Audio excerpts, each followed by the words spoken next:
Libo-libong pulis po ang nandyan mismo sa loob.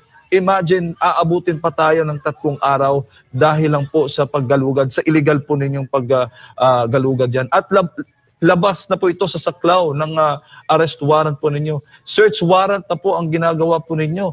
Arrest warrant lang po at isang Sylvia Simanes lamang nakalagay sa dokumento po ninyo at sa Pasig City pa. Saan na po ang ibang mga dokumento? Hindi po kompleto ang mga dokumentong ipinakita po ninyo. Kung legal ho ba o illegal itong ginagawa ninyo. Dahil ang sabi ng legal counsel, kulang, invalid, illegal po talaga ang ginagawa ninyo. Ikatlong araw na po ito ng inyong paglusob dyan. So, sobrang pagmamalabis ang ipinapakita po ninyo sa mga kababayan natin dyan, mga KOJC religious missionary workers. Wala po ba kayong awa? Wala po ba kayong mga pamilya? Wala po ba kayong mga anak? Isipin po ninyo, yan po ay mga tao lamang. Kayo, may mga dala kayo, baka malalaki, matataas na kalibre ng armas. Paano sila lalaba po sa inyo? Alam nila na meron po kayong ganyang dalang gamit. Sila, wala po talagang ganyan dyan sa loob. At ngayon, nasa labas. Puro sigaw lang ang kanilang panawagan. Ang hiling nila, pabor nila. Umalis na po kayo dyan, mga kapulisan, sa pangunguna ni Torre. Kung may puso po kayo, may awa po kayo sa ating mga kababayan, hindi po sila ang mga suspect. Sila po ay mga naninirahan po dyan.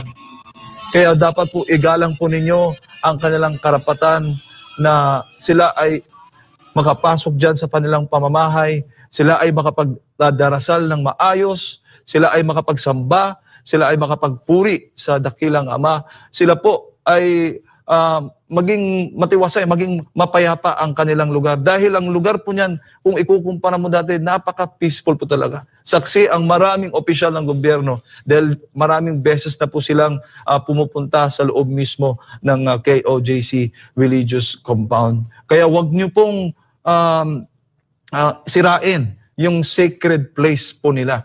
Ito po ang nagsisilbing Mecca. Kung ating mga kapatid na Muslim, may Mecca po. Ito po ang nagsisilbi nilang tahanan, sacred place po. Ang lahat po ng lugar na meron po mga KOJC missionary workers, lahat po yan ay banal na lugar. Diyan po yung mga lugar kung saan nagdarasal po ng time team ang ating mga missionary workers. Pero iniba, hindi nyo po kinikilala. Hindi nyo po kinikilala ang kanilang malayang pagdarasal at pagsasamba sa Panginoon at ang kanilang karapatan. At mismong ang inyong leader na si Torre ay hindi kinikilala ang batas.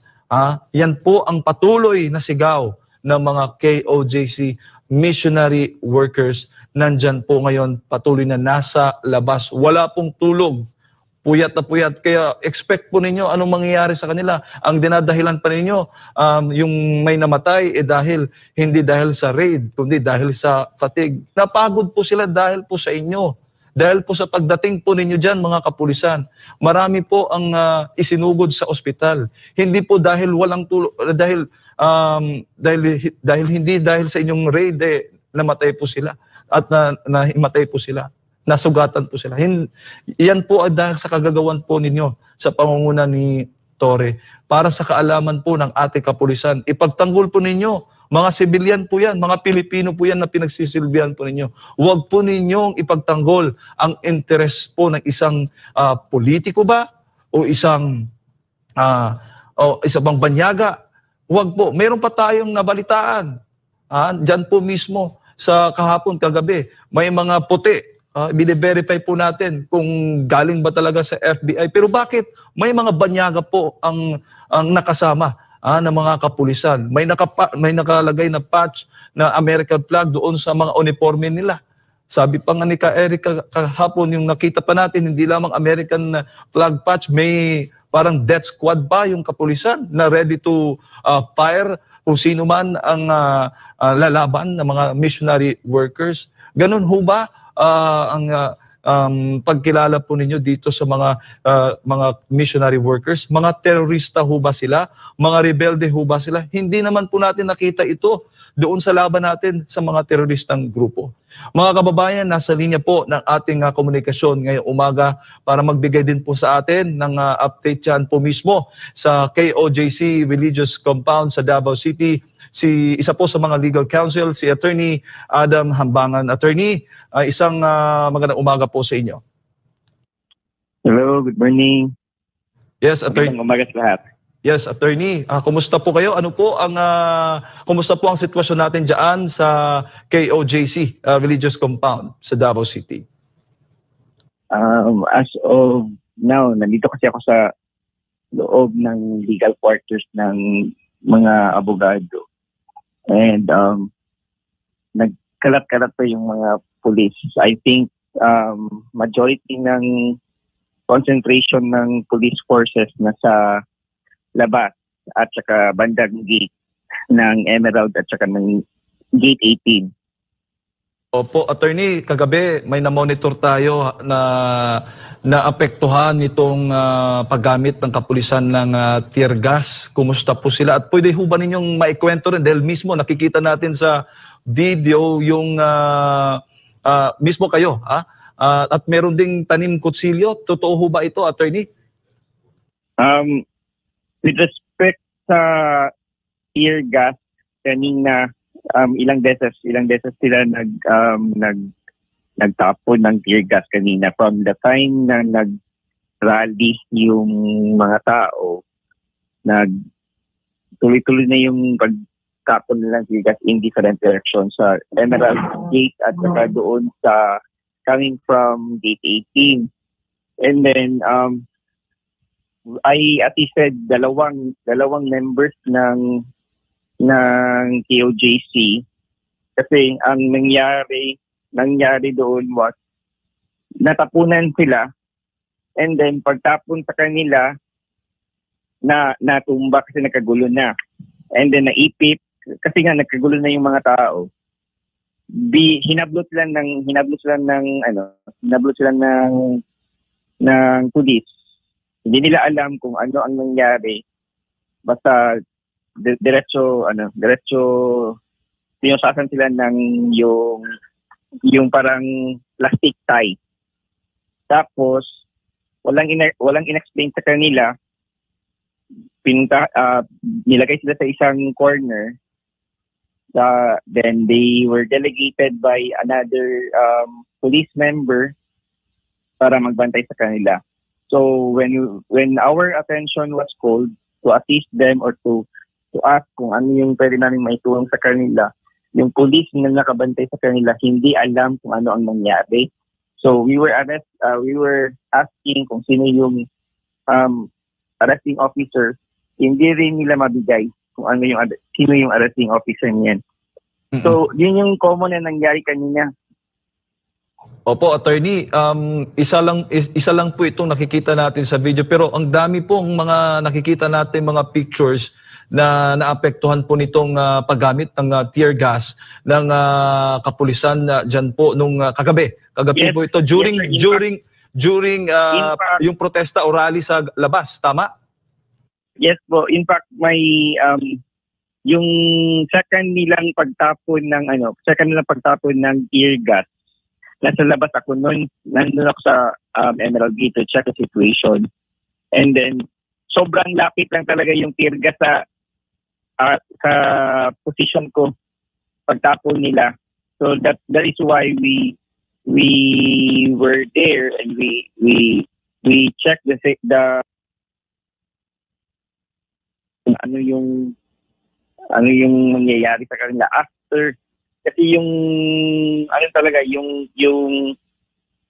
goal talaga doon is to stop the activity.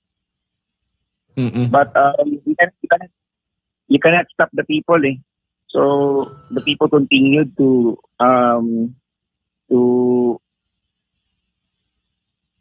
join or to do their rally.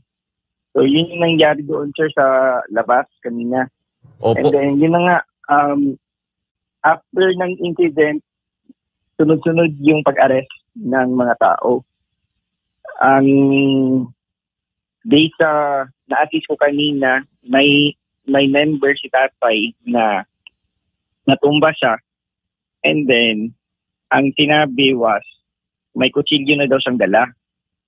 So, yun yung naging ground nila na i-arrest because there was a crime committed. And we asked the officer anong crime ang nakumit. Yung officer mismo hindi niya mabigay o hindi niya masabi kung ano yung crime. Basta the fact daw na nagdala ng kutsilyo is already a crime. Later pa niya nasabi sa amin kung ano yung crime with the assistance of his team. Oh, grabe. Hindi po nagsisinungaling yung video na ipinapakita namin ngayon, Attorney Adam, na nasa labas. Actually, sir, ang nangyari pa talaga sa iba was they do not know kung bakit inarrest sila. Basta ang expectation nila was they would be helped by these policemen after na nagtapon sila ng tear gas, only to find out na hindi tulong yung mangyayari kundi arrest you. Yung isa naman kanina, may babaeng admin aide or admin personnel sa JMC na med school. Siya yung last ko na na-assist kaninang madaling araw. It was also immediately after the throwing of the tear gas. Nangyari naman sa kanya was, nagkaroon na ng gulo. And then after doon, natumba siya because nagkaroon na ng gulo nga. And then hinablot siya ng pulis.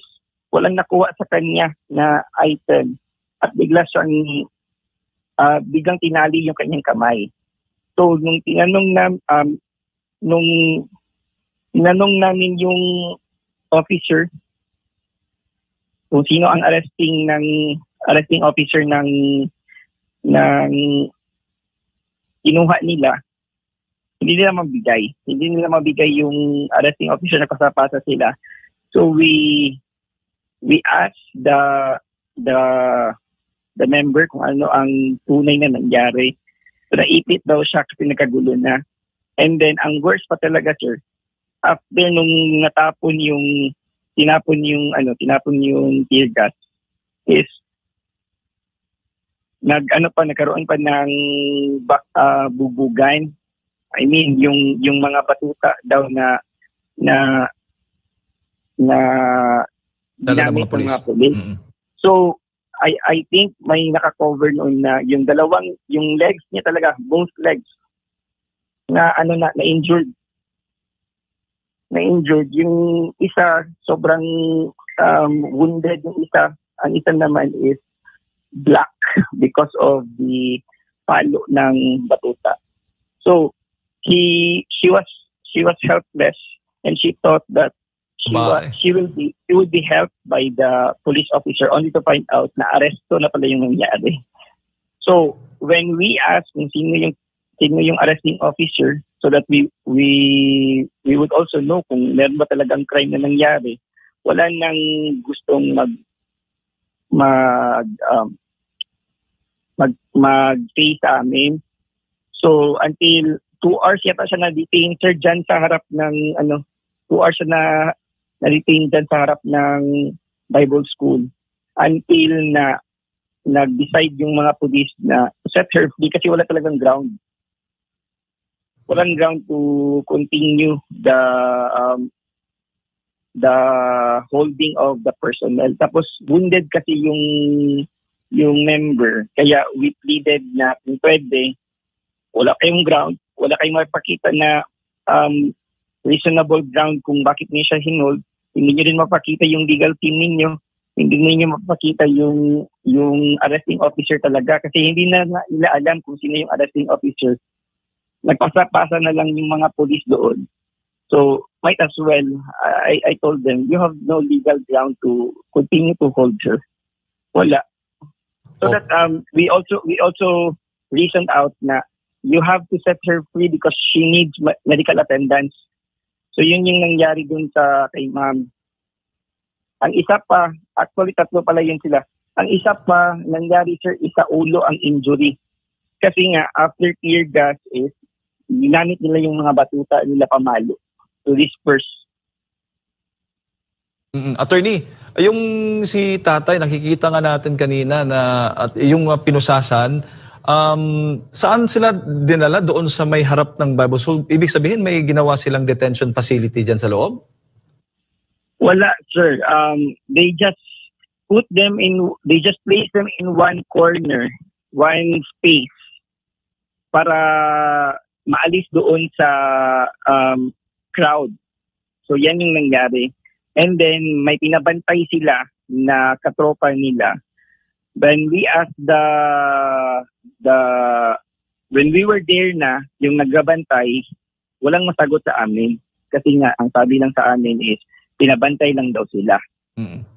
Or in-endorse lang daw sa kanila. Pero wala rin proper endorsement kasi nga, yun, parang ang arresting officer, pumunta lang naman doon sa harapan. And then when we ask kung sino yung nag-endorse o sino yung arresting officer, hindi din nila may turo. Sir, attorney? Sila mismo, hindi sila na magkakilala. Wow. Mga Bisaya ba ito? Ang iba, sir. Ang iba na na-interview namin kanina, Tagalog. Attorney, kumusta naman po yung mga nagtamo ng injury? May datos ka ba? Estimated kung ilan yung mga nagtamo ng injury? Kagabi lang na tensyon o komosyon na ginawa po ng kapulisan. Based based doon sa nakita ko sa cathedral at saka sa clinic ng JNC, I think more than 15 yung injured. Sa kagabi lang. At wala namang critical? Wala namang critical, sir. Okay. That was why ang resident doctor kasi namin dito was si Doc Raymond, yung faculty ng JNC. And then ang worst pa nga kasi hapon, there was a member who was also a doctor who wanted to go here but hindi nila pinapasok si Doc Gloria Aracol. So, hindi ko na-notice na rin nung nakagulo na kung nakapasok ba si Doc Gloria kasi hindi ko siya nakita doon sa cathedral kung saan nakapahinga yung mga injured. Wala rin siya sa clinic. So, that's why we asked some medical students ng JMC kung nasa near location lang sila to render help. And there were some students of the JMC Med School who went here and assisted some patients or some injured members. So nagtulong sila kasi si Doc Raymond rin is exhausted na. Anong nangyari? Opo, pero lahat naman ngayon, sa ngayon, nagamot ng taga KOJC. At itong mga kapulisan, wala namang in-offer na hindi naman natin in-expect yan dahil sila nga mismo ang nasa likod. Tama ho ba? Ng mga kaguluhan, karahasan dyan.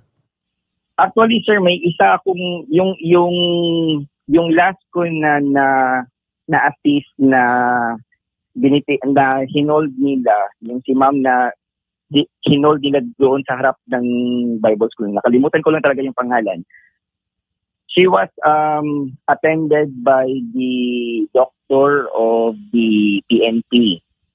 So when I assisted her, my doctor na nag-conduct ng first aid sa kanya sa sugat sa kanyang legs. So yun lang. So meaning to say, meron ring doctor for the troops. So siya yung nag-assist. But yung ibang mga na-assist ko na hinold nila, wala akong nakitang medical intervention galing sa PNP.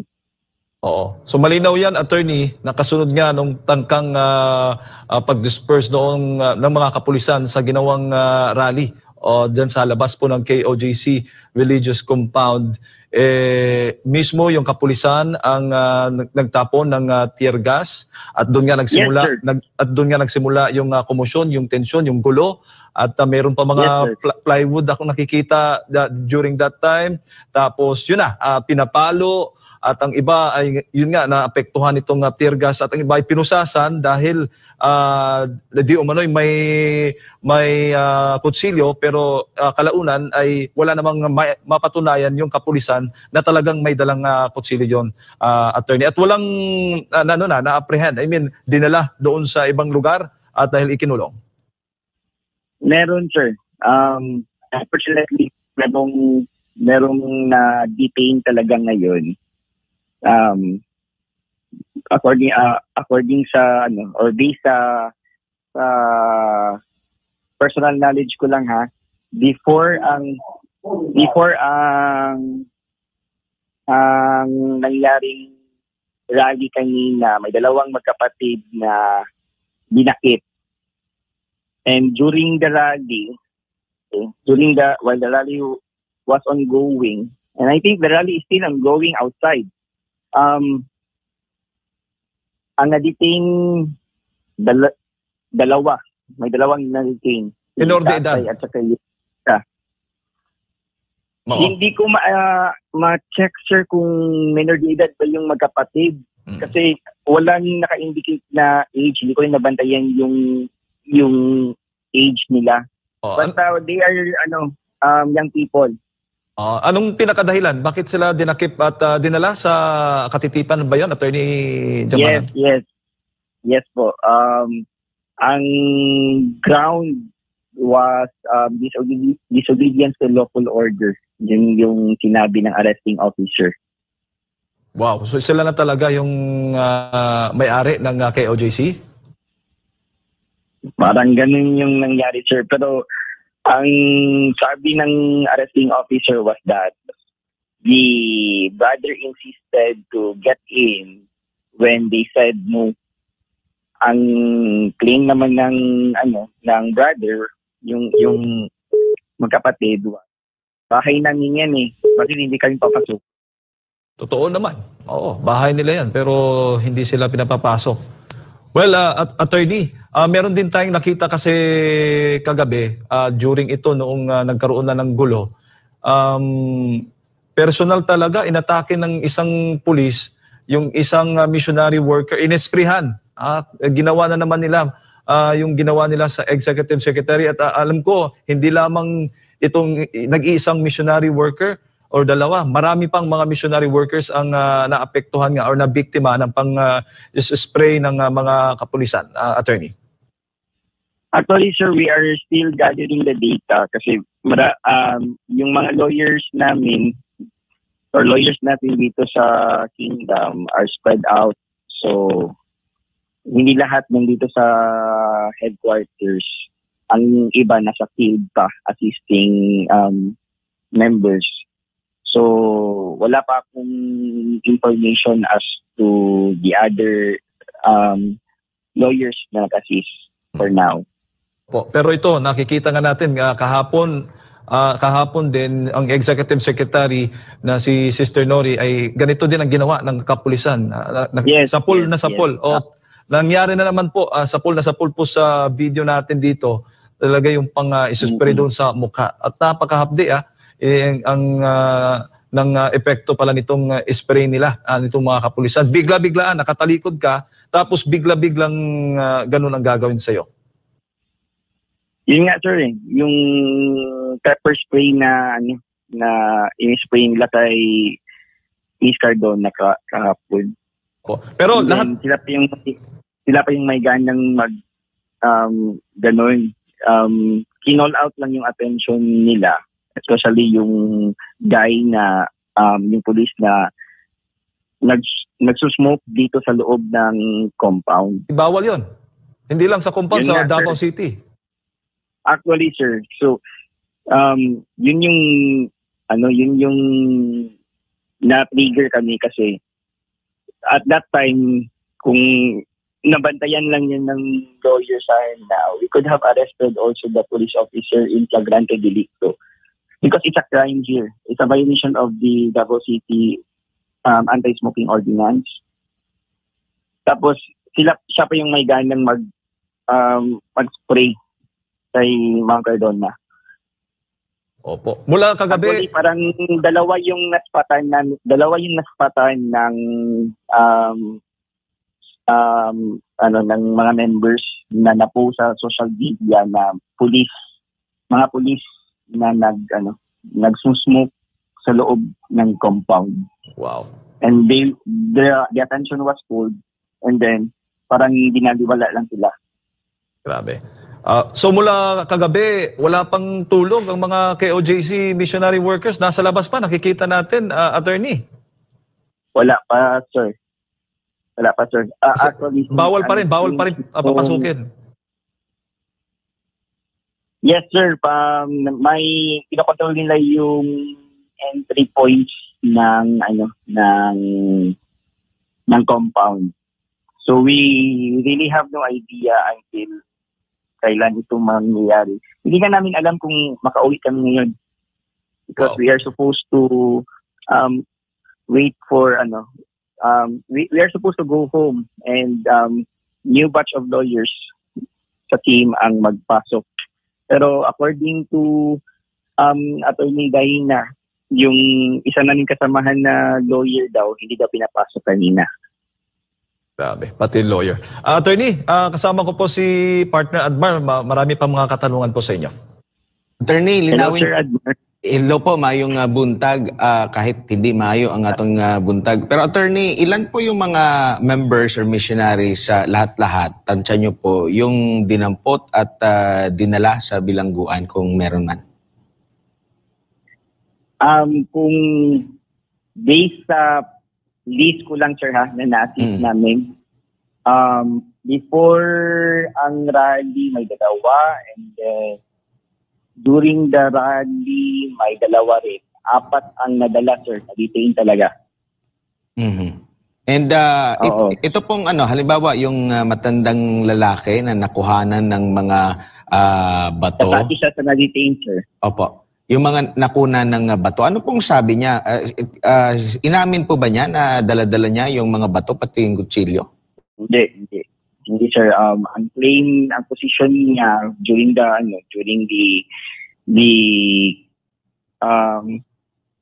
when we asked him, hindi daw yun sa kanya. Ang possession lang na dala niya was his ID. Yung yung ID niya as staff of JMCSI. So staff siya ng JMC. Actually, he was assisted by Attorney Jeric Emuy nung diniting niya siya sa Katitipan. He was assisted by a different lawyer. Kasi meron tayong video rito na tila may nilalagay habang inaaresto. May bagay na inilagay. Nakunan kasi natin ito ng video habang inaaresto itong lalaking ito. At itinatanggi rin niya na sa kanya yon. So magtutugma doon sa kanyang mismong pahayag at mismo dito sa video na tinamnan siya. Ito yung pangamba natin eh. Ito yung matagal na natin sinasabi. In fact, tinanong ko nga siya kung was there any instance from the time that you were immediately prior sa arrest mo hanggang ngayon, was there any instance that you touched those items? Yung sabi niya, wala. Kasi nga hindi yan akin. So meaning to say, if we conduct a test or fingerprints there, wala ka talaga makitang fingerprint dyan ni tatay. Ano po posibleng kakaharapin ng isang otoridad sakaling mapatunayan na nagtanim siya ng ebidensya? It's planting, sir. So there's a special law for that. So yan yung possible na it's a criminal case for the arresting officer or any police officer na pwedeng i-file. Siguro, attorney, pakawalan ka na namin kasi alam ko marami pa po kayong mga gagawin at alam kong wala pa rin po kayong tulog. Maraming salamat po sa mga Yes, impormasyong ibinahagi niyo po. Sige po. Thank you, sir. Thank you po. Maraming salamat. Si Attorney Adam Jambangan ang isa sa mga abogado ng KOJC. Ayan, partner wala pang tulog, pati yung mga lawyers at may mga lawyer din na hindi pinapapasok, hindi lang pala mga missionary worker. So ganyan po ang ginagawa ng mga kapulisan dyan po sa KOJC Religious Compound. At isa pa, hindi naman po ginagamit na human shield yung mga missionary. Dyan po yung tahanan nila eh. Iba yung sinasabi ng ilan dyan, nagsasalita na para bang alam na alam nila itong KOJC Religious Compound. Ito pong KOJC Religious Compound, patuloy nating iginigiit. Yan po ang tirahan ng mga missionary workers. Libo-libo po yan. Pinapakain, dinadamitan, at yan po ang kanilang mga shelters nandyan po sa loob. At yan po ang nagiging sanctuaryo nila. So, paano mo nyo nasasabi itong mga kritiko po? Hindi kayo nakikisimpatya, hindi ba nyo nakikita kung gaano nakakaawa po yung mga ordinary civilian, mga babae, mga bata. Yan po ang kanilang tirahan tapos ginaganito ng kapulisan. Saan na po ba yung to protect the people, to protect the ordinary citizen. Nakakasama po natin ngayon si Dan Chan para samahan tayo sa ating special coverage ngayong umaga. Isa po nga political vlogger. Dan Chan, magandang umaga sa iyo.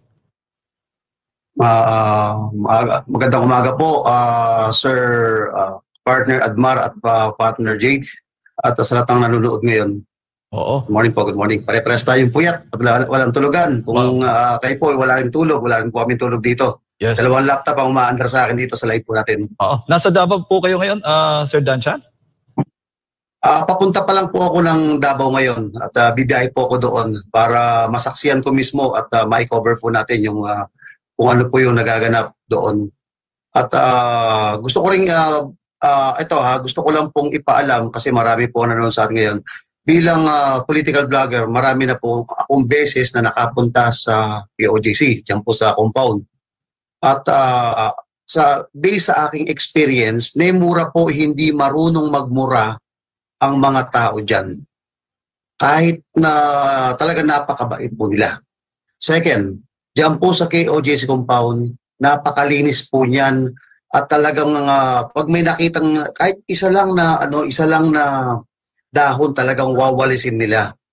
At sabi ko nga po, ito from the day 1 to August 24 until now nagpupuyat po tayo. Sinubaybayan ko lahat ng anggulo, lahat ng video, meron po ako naka-download sa akin. Thank you, Dan. At Dan? hindi ko alam, Partner Admar at Partner Jade, kung napapakinggan tayo ngayon diyan sa Oo, napapakinggan tayo ngayon dahil sa mga oras ito, makakasama din natin si Brother Carlo Katiil, isa sa mga kingdom ministers nandyan mismo sa KOJC Religious Compound. Brother Carlo, maimbuntag sa imo ha.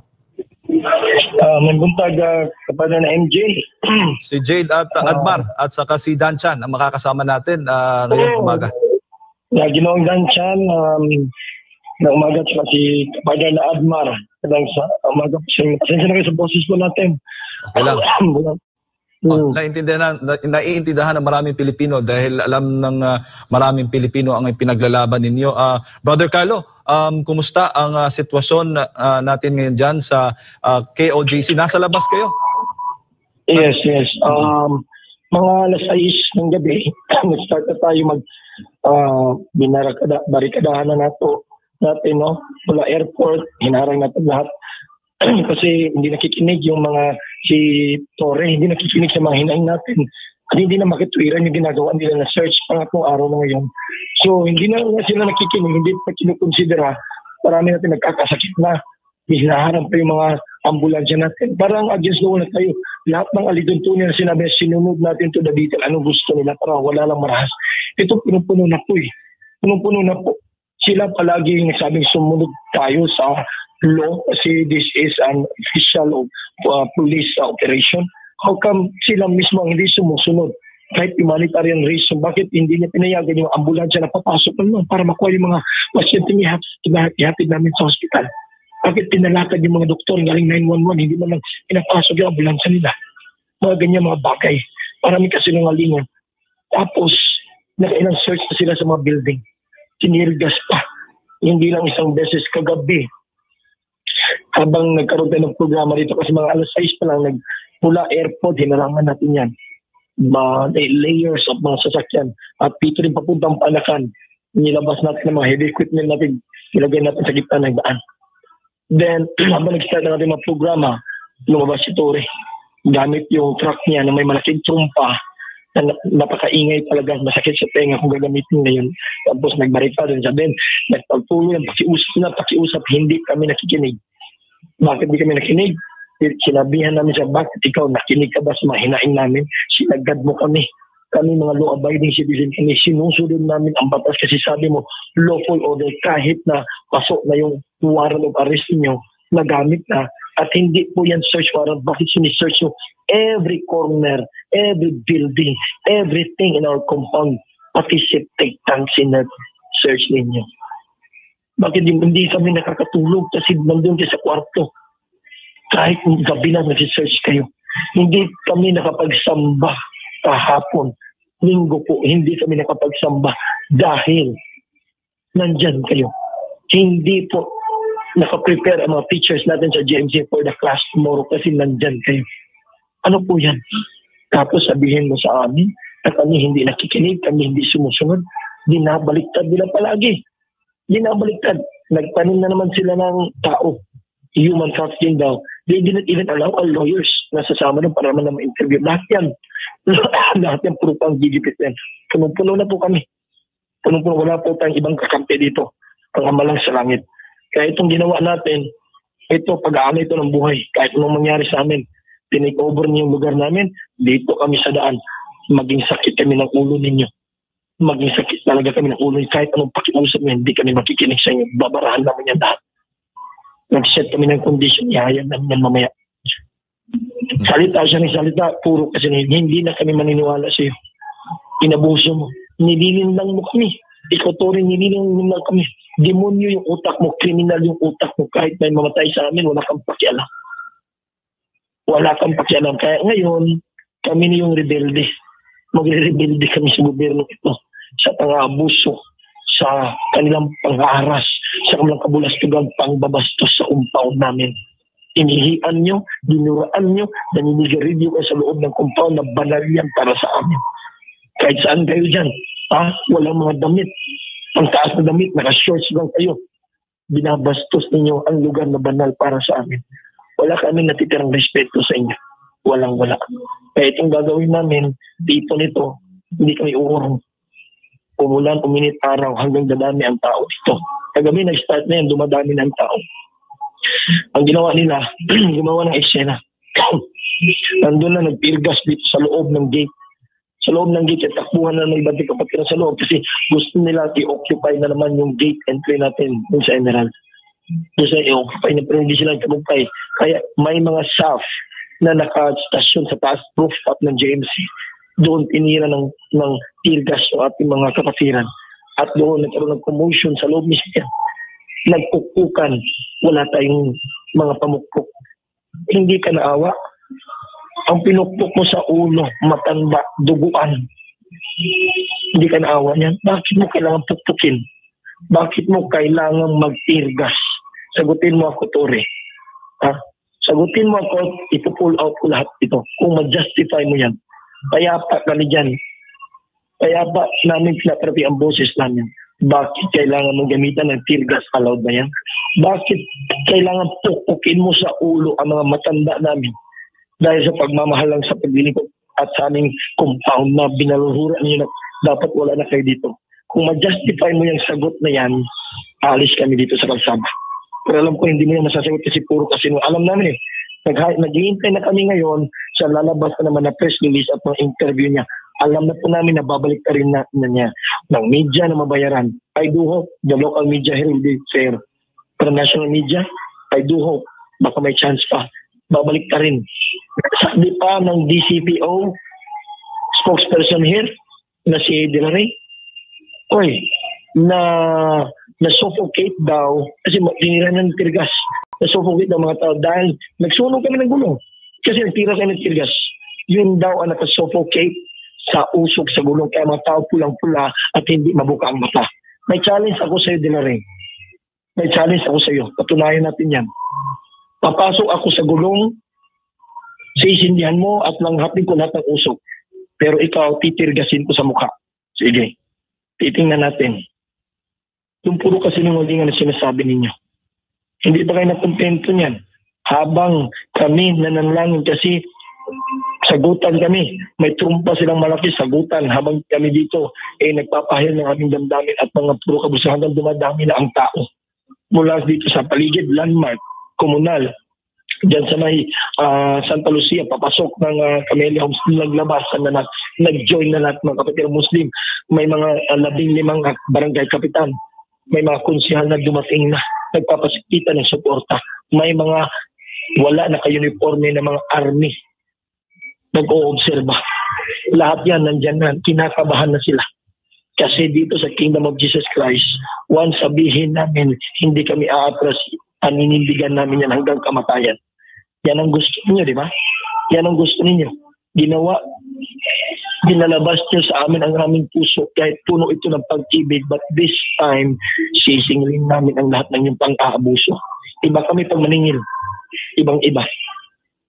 Kaya yung ginawa mong mga kalukuhan, pang-aabuso sa amin, ibabalik namin yun sa iyo. Ibabalik talaga namin sa iyo. Anong oras yun? 3:00.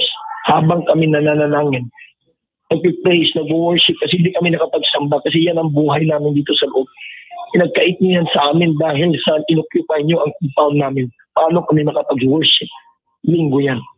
Dinala namin sa kalsada, nag-worship, nag-awitan kami dyan. Magpapasalamat sa Diyos. Matiwasay tahimik. Bakit bigla kayong lumusog? Kalagitnaan ng worship namin. Bakit pinatunog niyo yung trumpa niyo napakaingay, halos mabasag yung mga eardrum ng aming mga kapatiran. Nag-worship niyo, wala kaming kaalam-alam. Kalagitnaan ng worship, wala kayong respeto. Mga balasubas, barumbado kayo. Kung gusto niyo ganyan na labat, be fair. Hindi namin kayo aatrasan. Pero bakit hindi kayo makapag-respeto? Bakit hindi niyo hinintay na matapos man lang ang aming dalangin? Bakit ganyan kayo kabalahura? Bakit ganyan kayo kabastos?